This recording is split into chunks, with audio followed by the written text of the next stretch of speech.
Okay. The second evaluator, David Schiff, will be evaluating Marianne Burrows' speech.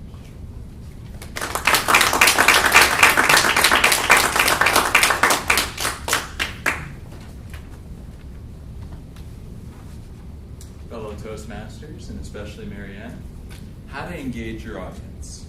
First off, very applicable. We're a speech group.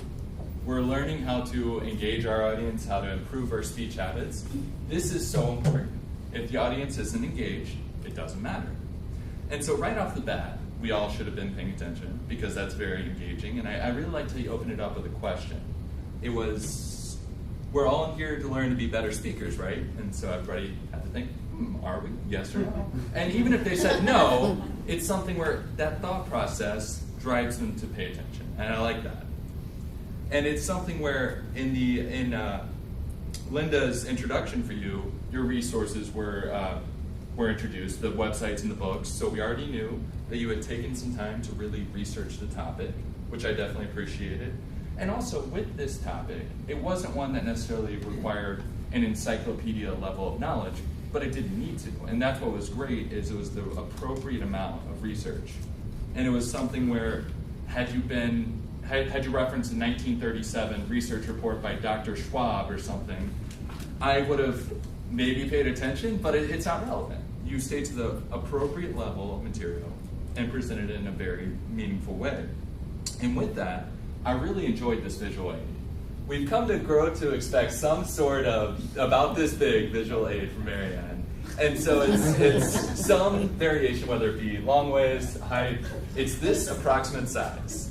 But it really was applicable. And to be perfectly frank, this is my own fault.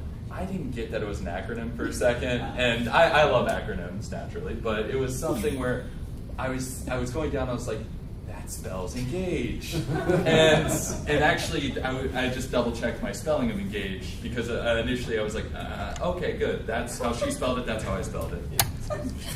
It was something where, honestly, your speech tactics and everything that you do up here is very, very well refined. And so, naturally, I'm not really focusing on how your flow went or how your eye contact went, because those all were very, very good. Everybody here felt engaged and learned something about being engaged.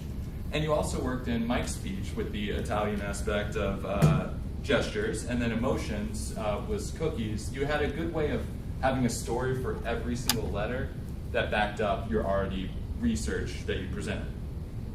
If I were to suggest any sort of improvement, when I say improvement, it's not really improvement, it's really just because I happen to be sitting right there. You would walk in front of your visual contact or visual aid, and so I would be trying to write down what they were, and you would just be presenting right then, and I would just be waiting, and then I would start writing again. So I don't know where the optimal place would be, but just somehow placing it where you weren't walking in front of it. Other than that, it was really well put together, really well executed, and you used an acronym, which I'm always a fan of. Great speech.